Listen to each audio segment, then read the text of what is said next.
Oh yeah, baby. Here we go. We're back at it, baby. Welcome back to Lockdown Universe, baby. Home of the bizarre, peculiar, and unheard of stories of UFO legend and paranormal lore. Welcome back, welcome back. We're back with some thunder. We're back with some lightning. We're back with some AC/DC, baby. That's right. Because when you come, you better come correct when it comes to Lockdown Universe and the home of the bizarre, peculiar, and unheard of stories of UFO legend and paranormal lore. Welcome back, baby. We are back. Yes. Yes, we had a wonderful 4th of July holiday, and we're coming into it, and we're getting into it. So what are we talking about? What are we talking about today, baby? We're talking about Baba Vanga. Baba Vanga! That's right. The Russian mysticist and clairvoyant and telepathic and everything else bizarre lady from the early 1900s. You're saying, who the hell are you talking about? You're not talking my language. Well, that might be actually true. Might be 100% true, actually, because she is a blind, or was a blind Bulgarian mystic who died in 1996 at the ripe old age of 85. And she continues to fascinate people globally with her prophecies about what's going to happen in the future. And you want to hear it. Believe me, you want to hear it. So, Baba Vanga, she's born in October, one of my favorite months. October 1911. And she was born as a premature baby. But I'm going to tell you something. Premature babies are capable of amazing things. And she has predictions going all the way to the year 5000 and past for Earth. And you're going to want to hear about it. You might not be around, but you might want to know about her prediction for 2025, 3000, and beyond. So let's get into it. So who is she first, right? Baba Vanga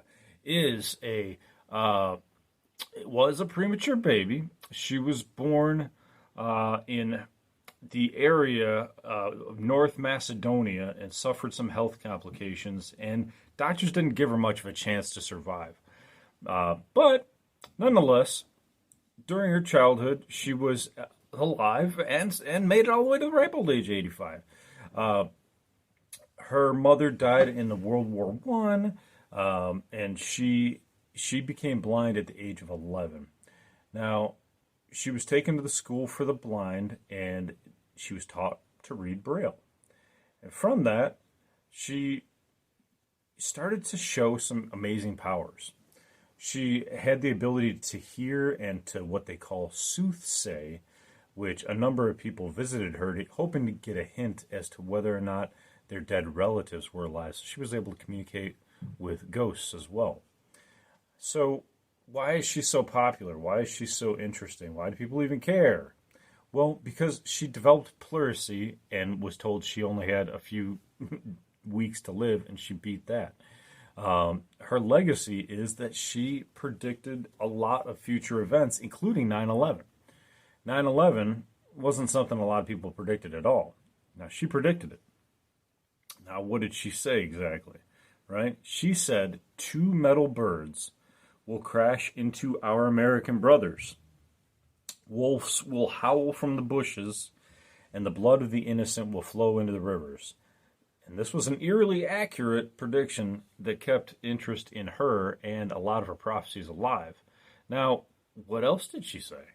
Well, there's a major prediction for 2025, and a lot of people are interested in this because 2025 apparently happens to have a lot of significance in the political realm in the United States and around the world. Now, this actual prediction that she had for 2025 doesn't have anything to do directly with the United States. It has to do with Europe, actually. And it says that there is a major conflict and war that would erupt in Europe, which we know is happening and been happening for the past 2 years with Ukraine and Russia. It would lead to a significant reduction in the continent's population, the continent's population. Well, it's interesting, right? Because Europe's connected to Russia, and they're all connected together. So is it all of Russia and China as well as Europe? Is all going to have an effect, or was she just referring to Europe? but a significant reduction in population could only happen probably one of two ways. Either one, nuclear war, or two, some sort of virus. My theory is war, because we're already getting into it. She already stated that it was because of the war there would be a significant reduction in population. So let's look into that. Do you think the current war is going to take out a huge population? Well, let's look at it. China's got ships that are coming into Cuba. Russia already had ships coming into Cuba. America doesn't seem to be doing shit about it other than to monitor them. That's all they can do. And then if they engage in some sort of battle, then NATO has to or won't get involved depending on how America handles it. So it's a really tight subject right now. So what are some of Baba Vanga's other predictions? Well, in 2076, she predicts that there will be a return of communism globally. Well, guess what? I guess that means we lost the fucking war, huh? Woo! All right, well, that sucks. Or maybe it's a good thing. Who knows, right? Vanga's prophecies include major political shifts. Communism will return in 2076, indicating a significant transformation in the world's political landscape. So what happens, right? Maybe the U.S. loses this war. And there's like kind of like this downfall of the United States, just like the Soviet Republic, right? So maybe, the United States kind of starts to fall apart and Russia starts to move in a little bit, starts to take pieces of the United States, and they start to take over larger and larger pieces, and communism runs rampant. I don't know. Maybe China takes over. I don't know. Let's keep looking. Boy, it would suck, though, man. I mean, it'd be one thing if they just leave us alone, just let their government come in. But it'd be another thing if they, start rounding us up into camps and shit. That'd be bad. By 2130, Baba Vanga predicted that humanity would make contact with extraterrestrial civilizations, suggesting a monumental breakthrough in human history. That seems like a long time away for us to make contact with extraterrestrial civilizations. I mean, you listen to this podcast, we know they already made connections with it. So maybe she's just saying by 2130 that the governments of the world will come out and say that we have contacted them and we are in contact and we continue to be in contact. In 2170, she foresaw a severe global drought, which would pose a major challenge for future generations. I mean, this is pretty straightforward. I mean, I can't believe this isn't going to happen earlier. Let's just face it, right? I mean, we have global, heat increasing by like 1 degree a year or some shit like that, which insanely changes our environment and our weather and just your overall comfort and the ability for crops to produce and things like that. So, which increases our need for energy to cool us down and just a whole bunch of other things. Now, there's ways that we can fix that. There's ways that we can carbon offset, and the ocean is our primary method of carbon offsetting. It takes carbon and it breaks it down, and it allows us to have a cooler environment, but it can only do so much. We have to help it now. Now, moving forward into the long-term future, she saw interplanetary conflict. Looking far into the future, Baba Vanga predicted a war on Mars in the year 3005. So it's about 1,000 years away, right? Highlighting a potential for interplanetary conflicts. So a war on Mars. There's not a whole lot that she says about this. She just says that that's what's going to happen. It's interesting to me because it seems like, there's a lot of people that are trying to get up to Mars, right? Like what was it, Amazon's Blue, whatever their thing is. I don't even care about Amazon. They have their own flight system, and then Elon Musk has SpaceX. And I think that SpaceX is probably going to be more likely to hit Mars faster because it looks like NASA is going with Amazon's, flight proposal. So I think Musk wants to be his own man, and he wants to do his own thing. And I think he's gonna take people to Mars earlier, at least on a commercial level. And will there be a fight on Mars at that point, right? Will NASA warn him of the reptoids and the other alien species and the ant species or the insectoid species that are on there that they've already battled, according to Randy Kramer and others that I've done podcasts on, and we'll see. We'll see. But she says there's a war that's going to happen, and maybe the war will happen because they don't want humans there. Maybe humans will be there for a while, and then she'll be like, or they'll be like, you know what, we don't want you guys here anymore. You guys are troublemakers. You guys brought up, maybe we'll bring up atomic weapons and try to blast holes in and see what we can find. And the thing of the matter is that we know humans always try to take over areas that are not theirs. That's our history, baby. That's what we do, and they're probably not going to like it. So that'll be interesting. But apparently we survived the drought of 2170 and make it all the way to 3005. How we do that, I don't know. But a lot of people speculate that we move underground and that we have like these underground bases and that we are able to do hydroponic planting and farming, and we're able to continue to survive. Moving forward into 3797, Vanga predicts that Earth will be destroyed this year. 3797. However, she claimed that humanity would be capable of moving to another planet within the solar system by then. That's interesting. So, another planet within the solar system. She already indicated that there would be a war on Mars. And she doesn't specifically say which planet in the solar system it would be. Why wouldn't she say which planet it would be, since she already said that we would have a war on Mars? That seems interesting to me. It seems like either A, it's a planet that's not Mars. Maybe it's Venus. Maybe it's, I don't know. Mercury, I don't know. But Venus has been told to us by whistleblowers that there are people living there. Where else could it be? Could it be a planet that somehow finds its way into our solar system and then we're able to move to it?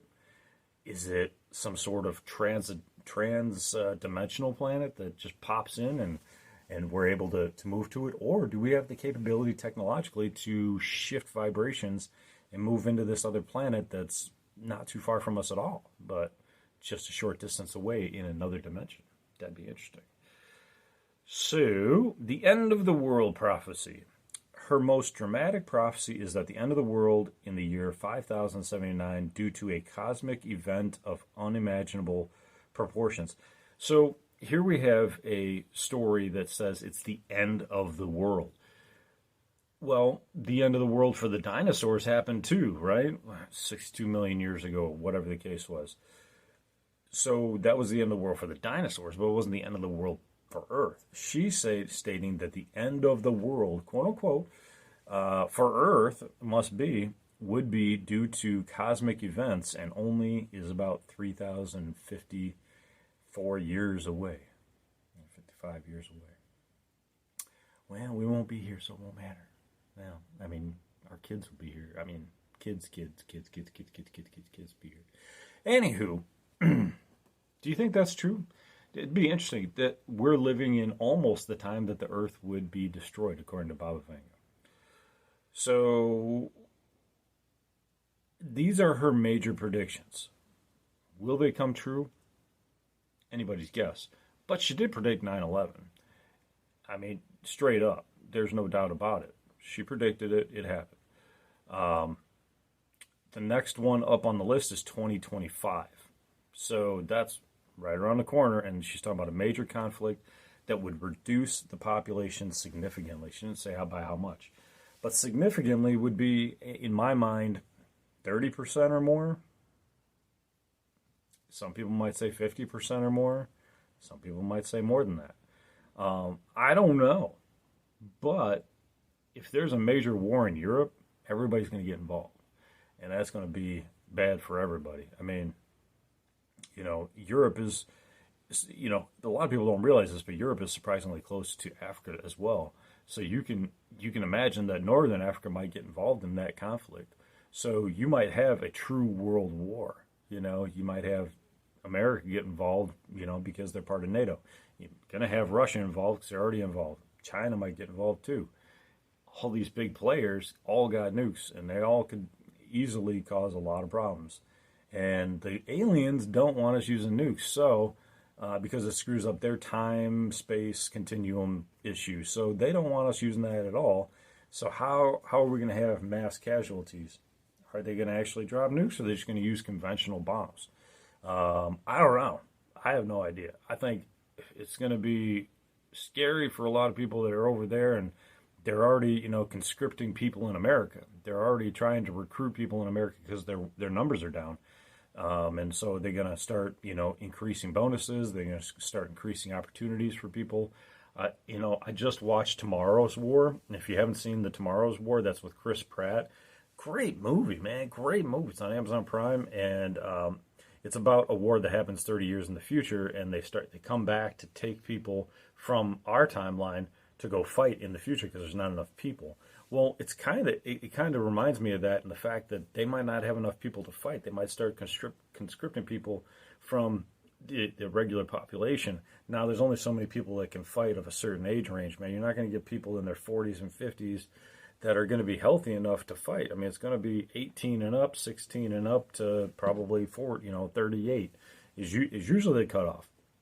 You might have some guys that are in their 40s that might be doing some sort of, management, that kind of thing, management or, behind the scenes work. They're not going to be on the front lines, man. Those guys, they just don't have the stamina, that these young guys do. So it's going to be interesting to see what happens. But do you believe in soothsayers, prophecy tellers, and people who are able to predict the future?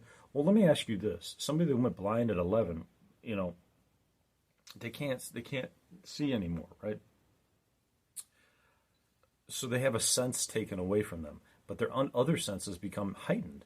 And sometimes you might get somebody that has special capabilities just because they had some senses taken away. Imagine if you had like your hearing taken away.